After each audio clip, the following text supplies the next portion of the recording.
So what's up guys, this is your friend Anmol Purohit yet with another video. So आज का video है वो मैं अपने पॉइंट ऑफ व्यू से बताऊंगा बिकॉज ये मेरा पर्सनल एक्सपीरियंस है।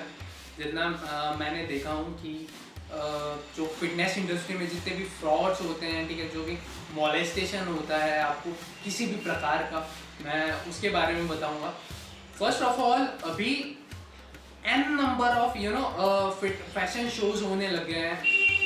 मैं मॉडलिंग के बारे में बोल रहा हूँ। अगर आप देखें तो जैसे कि एक हो गया, ठीक है, 3-4 वर्ड को मिला देते हैं, मॉडल इंडिया या महाराष्ट्र, जो भी आपके स्टेट लेवल है, ठीक है, Asia, super Asia, Asia India, India Asia, ठीक है, glamour world of India, world of glamour. So ये सब वर्ल्ड के साथ पता नहीं फंबलिंग द फंबल करते हैं या क्या करते हैं। सो इसी कुछ वर्ड्स के साथ ये लोग खेलते हैं और उसका एक टाइटल दे देते हैं, ठीक है, और उसके साथ एक मॉडलिंग का शो शुरू होता है फर्स्ट ऑफ ऑल। और मैं आपको ये भी बताऊंगा कि कैसे आप जेन्युइन तरीके से पता करें कि आपको वहाँ पे फैशन शो में पार्टिसिपेट करना चाहिए या नहीं करना चाहिए, ठीक है। उसके बाद ये एक शो का नाम बन गया, ठीक है। और अभी जितना हो रहा है, मैं मेट्रो सिटीज में देख रहा हूँ कि बहुत से लोग, सपोज मैं और मेरे 2-4 दोस्त अभी वेले बैठे हैं। So what we will do, ठीक है, एक काम करते हैं यार, एक ऐसा फैशन शो खोल लेते हैं, इंस्टा और फेसबुक में अपन प्रमोट कर देंगे 2-5 हज़ार रुपये लगा के, एंड बंदे आ जाएंगे, हर एक से 5-10 हज़ार रुपये एंट्री फीस, एंड जो भी इनके कोरियोग्राफर वगैरह रहते हैं, फोटोग्राफर रहते हैं, मोस्टली इनके फ्रेंड्स ही रहते हैं, तो उसके भी पैसे नहीं लगते हैं। स्टेज या वेन्यू का कभी कभार लगता है, और कभी कभार क्लब्स एंड पब्स जो न्यू ओपन होते हैं ये वहाँ पे चले जाते हैं, जो फ्री में एंट्री कर देते हैं क्योंकि उनको भी प्रमोशन चाहिए अपने नए क्लब्स का। सो मोस्टली ऐसे होता है, ठीक है। अब मैं बात कर रहा हूँ जितना मैं देखा पुणे में, ठीक है, क्या पुणे की जो भी मैक्सिमम फैशन शो है, क्या उसकी वैल्यू है नेशनल मार्केट में, इंटरनेशनल मार्केट में, या फिर जितने भी मेट्रो सिटीज में जो भी फैशन शोज है, क्या उसकी कोई वैल्यू है? मुझे तो नहीं लगा अभी तक कि उसकी कोई वैल्यूज है। सी, अगर आई अचीव समथिंग, ठीक है, मैं next super model of India जीता, ठीक है, उसकी कुछ वैल्यू थी। मैं आपको वो भी बताऊंगा कि कैसे आप पता करें एक फेडरेशन के बारे में कि कौन सी फेडरेशन जेन्युइन है या नहीं, ठीक है। उसके बाद मैं बॉडी पावर के शोज में गया, उसका स्पेशल गेस्ट बना, देन हर्बलाइफ का कॉन्टेक्ट में आया, देन उनका ब्रांड प्रमोशन किया, then I became the supervisor. So ये सब जो मैं किया हूँ ये मैं खुद से किया हूँ। आफ्टर विनिंग वन शो, मैं गोवा में सेकेंड शो के लिए गया था खुद से। वहाँ पे मैं निकॉटन से मिला, वहाँ पे मैं एरन ग्लिसलर से मिला। सो इन लोगों से बात करके उनको मैं अच्छा लगा होगा, बिकॉज माइट भी कुछ हुआ होगा। सो उनको मेरे अंदर कुछ क्वालिटीज़ दिखी होगी कि इसमें कुछ क्वालिटीज़ है। सो वहाँ से मेरी जर्नी पे एक हाइप मिलना शुरू हुआ। सो इट्स नॉट कि एक जो मेरे को अवार्ड मिला उसके वजह से मेरे को दूसरा मिला, सिर्फ मैंने उसके पीछे मेहनत भी बहुत किया हूँ, और उसके पीछे किसी एक अवार्ड या किसी XYZ फेडरेशन का नहीं है। ये मेरा अपना पर्सनल अचीवमेंट है जो मैंने खुद से किया हूँ, खुद से गया हूँ, खुद से किया हूँ। You need to understand. So मैं ये कहना चाहता हूँ कि अगर आप एक अवार्ड भी जीत रहे हो या 2-3 अवार्ड जीत रहे हो, सो उसके बाद ये नहीं कि आपकी मेहनत कम हो जाती है। सो आप इवेंट मैनेजर या ऑर्गेनाइजर पे पूरा थोप भी नहीं सकते हैं, बट आपको एटलीस्ट कुछ बेसिक चीज़ें मिलनी चाहिए आफ्टर द शो। और मैं ये कह रहा हूँ कि जितने भी पुणे वगैरह के शोज है, या फिर जो भी मेट्रो सिटीज़ के, बैंगलोर वगैरह के देख लीजिए, इवन नागपुर में देख लीजिए, सो इसमें इतना ज़्यादा पॉलिटिक्स होता है कि आप सोच नहीं सकते हैं। विनर्स पहले से डिसाइडेड रहते हैं मोस्टली जगह, ठीक है। कौन विनर था? हाँ, इवेंट मैनेजर का भाई था, दोस्त था, चाचा मामा का लड़का था। इवन मैंने खुद नागपुर के कुछ शोज में देखा जहाँ एक शो हुआ, उसके बाद जो XYZ सेलिब्रिटी था उससे मिलने के लिए जो दूसरे दिन हम होटल में गए थे। सो उस होटल में जब मैं देखा और किसी से पूछा कि यार ये विनर्स कैसे क्या है सेलिब्रिटी से मिलने, बिकॉज मेरी उनके साथ अपॉइंटमेंट थी। सो बोले कि जो ऑर्गेनाइजर है उनके चाचा का लड़का है। सो चाचा का लड़का ही विनर, मतलब घर के पैसे घर पे, जो कुछ है घर का ही है, पहली चीज़। दूसरा, मैं कई शोज में अपनी अचीवमेंट बता के ट्राई किया हूँ कि सर आप मुझे जज एज अ जज लीजिए, ये लीजिए मेरी XYZ ये अचीवमेंट्स है। सो वो आपसे एक तो पैसा मांगते हैं कि आप 50,000 दीजिए, हम आपको XYZ सेलिब्रिटी के बाजू बैठा देंगे, ठीक है।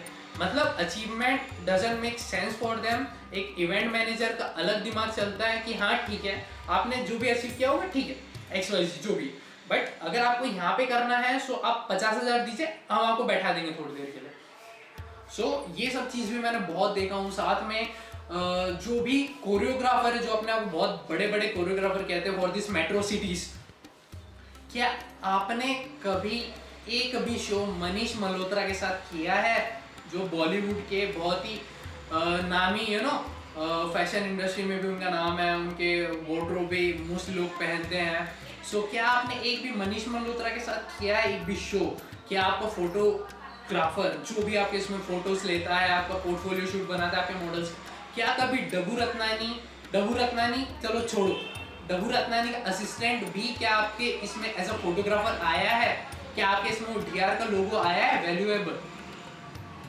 अब बात करेंगे कुछ इंटरनेशनल शोज की, ठीक है। मैं एक दो इंटरनेशनल शोज केस में भी ट्राई किया था। सो उनका सेमीफिनाले होने वाला था दुबई में एंड फिनाले बॉम्बे में।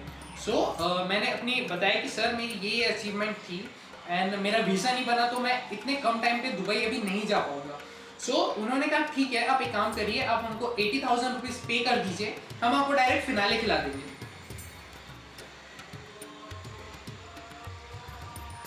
आप ये सब चीज समझिए अंदर की कि क्या क्या चलता है। साथ में मैं रिक्वेस्ट करूंगा बहुत सारी लड़कियों से कि आप फोटोग्राफर और इवेंट मैनेजर से फ्रेंडली रहिए, मैं ये नहीं कहता, बट ज़्यादा डीपली क्लोज मत होइए कि आप अपने बहुत सारे बोल्ड शॉट्स दे रहे हैं, उनके साथ फ्लर्ट्स कर रहे हैं ताकि XYZ आप विनर बन जाए, वो हो जाए। एक तो वैसा कुछ होता नहीं है, और दूसरा अगर हो गया तो एट व्हाट कॉस्ट आप विनर बने, आप ये चीज़ तो समझो। आपने खुद की सेल्फ स्टीम, आपने खुद को बेचा है एक तरीके से। Understand this thing. आपको एक अपनी इज्जत रखिए और उसके बाद करिए। बिकॉज अगर मैं खुद का बताऊं मुझे बहुत सारे ऑफर्स आए थे। कुछ ऐसे भी casting producer and casting director वगैरह थे जो कास्टिंग प्रोड्यूसर नहीं होता, कास्टिंग डायरेक्टर थे जिनकी IMDb में रेटिंग है, ठीक है, प्रॉपर तरीके से उनकी प्रोफाइल बनी है, उन्होंने बहुत सारी मूवीज का किया है and they are doing short movies and बहुत अच्छी मूवीज में उनका नाम रह चुका है for the casting and all thing, या फिर किसी के प्रोड्यूसर डायरेक्टर रह चुके हैं। मैं उनसे भी मिला हूँ, बट मैं नहीं किया क्योंकि वो मुझसे कुछ XYZ चीज़ मांगना चाहते थे जो मैं नहीं दे सकता। कभी पैसा होता था, कभी कुछ फिजिकल स्टफ होता था, मैं नहीं कर सकता हूँ। मैं खुश हूँ अपना ब्रेड बटर जो भी मुझे मिल रहा है इन अदर बिजनेस। मैं अपनी सेल्फ स्टीम के साथ कभी ये समझौता नहीं कर सकता एंड आई रिक्वेस्ट यू कि आप भी मत करें। बिकॉज अगर आप जब 50-60 साल के हो जाएंगे तब आपको महसूस होगा कि आप जिस भी मुकाम में पहुँचे हैं, या फिर कई बार मोस्ट ऑफ द टाइम आप नहीं भी पहुँच पाते ये सब करने के बाद भी। आप किस तरीके से पहुँचे हैं वो आपकी जो एक जर्नी रहती है, आपको खुद के ऊपर एक ग्लांस रहेगा, एक गिल्ट फील रहेगा आपको कि what you have done with yourself to achieve XYZ shit, ठीक है।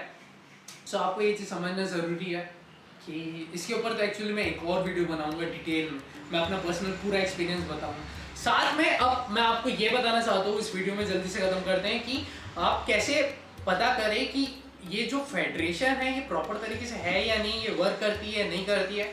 सबसे पहले आप देखिए कि उस शो का नाम क्या है, ठीक है। जैसे मेरा जो शो जिसमें मैं गया था, जिसमें प्रॉपर से क्लीन नाम था next super model of India, ठीक है। इसमें ये नहीं था next super model of Asia, India, Maharashtra, glamour 2020। Understand this thing. पहले आप नाम देखिए कि नाम कैसा है, प्रॉपर है या नहीं है, फर्स्ट थिंग। सेकेंड थिंग, वो चीज़ कितनी जेन्युइन है, कितने साल से वो चीज़ काम कर रही है। जैसे वन स्टेज को आई थिंक 5 to 7 years हो गया होगा। आप उनका एक बैक प्रोफाइल देखिए, उसका जो भी डायरेक्टर है आप उसका देखिए, आप वेबसाइट देखिए उनकी वेबसाइट है या नहीं है, वेबसाइट है तो जेन्युइन है कि नहीं है, उनका पीछे का वर्क फ्लो देखिए कि वो कहाँ से कहाँ तक बढ़े हैं, क्या उनके सही में कुछ रिलेशन है या नहीं है। आप पहले उनके पूरे वर्क देखिए पुराने वाले, अगर आपको लगता है कि जेन्युइन वर्क है, कई साल से ये लोग कर रहे हैं, आप तभी जुड़िए वरना मत जुड़िए, ठीक है।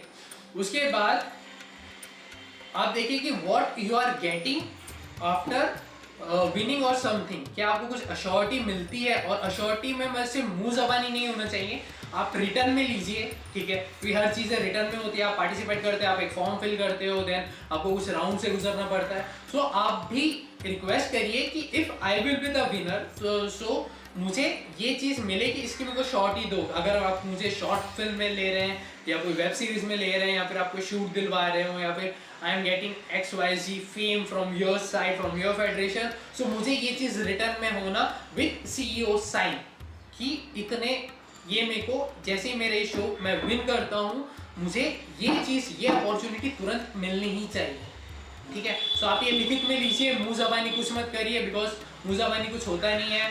एंड मैं ये भी देखा हूँ कि बहुत सारी जो रहते हैं, मोस्टली मैं लड़कियों को ही देखा हूँ इस फील्ड में, फोटोग्राफर वगैरह से क्लोज हो जाते हैं एंड फोटोग्राफर भी बहुत ज़्यादा शाने रहते हैं।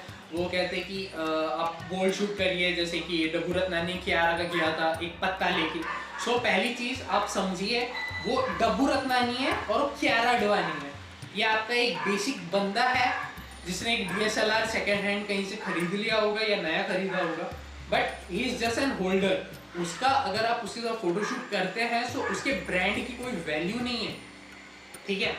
वो फाड़ के फेंकने के अलावा और कुछ नहीं है। सो मोस्टली फोटोग्राफर लोग ये चीज़ कर रहे हैं, स्कैम कर रहे हैं कि बोल्ड शूट कर रहे हैं, न्यूड शूट करवा रहे हैं लड़कियों के साथ। सो आप पहले समझिए कि आपको करना है या नहीं करना, कर रहे हैं तो क्यों कर रहे हैं, आर यू गेटिंग एनीथिंग। अगर आपको कुछ मिल रहा है तो आप करिए। सी ये जितने भी थीम शूट रहते हैं ना, जैसे कि जो बहुत कियारा अडवाणी करी या फिर जो भी XYZ लोग करते हैं, जो बड़े बड़े बॉलीवुड वगैरह, इनकी एक रिक्वायरमेंट अलग रहती है, वो लाखों करोड़ों में जाती है एक फोटोज। डू यू नो, अगर डब्बू रत्नानी का कैलेंडर्स में अगर 12 पिक 12 सेलेब्स की है, सो हर एक सेलेब्स को यू नो उसका शेयर जाता है। यू नीड टू अंडरस्टैंड कि they are getting fucking money from that thing. आपको भी अगर मिल रहा है मनी, फेम, नेम, करिए, वरना मत करिए यार। अपनी इज्जत अपने हाथ रखिए, आपके लिए ज़्यादा अच्छा है। और मैं अपना जो पर्सनल एक्सपीरियंस है उसके ऊपर एक दूसरा वीडियो बनाऊंगा बहुत ही जल्द। So hope you guys like it. अगर किसी को अजीब लग रहा हो तो आई एम सॉरी, बट यही रियलिटी है। जितना मैंने फेस किया हूँ आपको खुद से करना पड़ता है। और सबसे पहले कोई भी अच्छी फेडरेशन चूज करें जहाँ से आपको उनके जेन्युइन वर्क दिखे, दैट्स ऑल, ठीक है। मुंहबाजी और हवाबाजी में काम मत करें, ठीक है। Thank you all, love you, thanks for your love and support guys, thank you.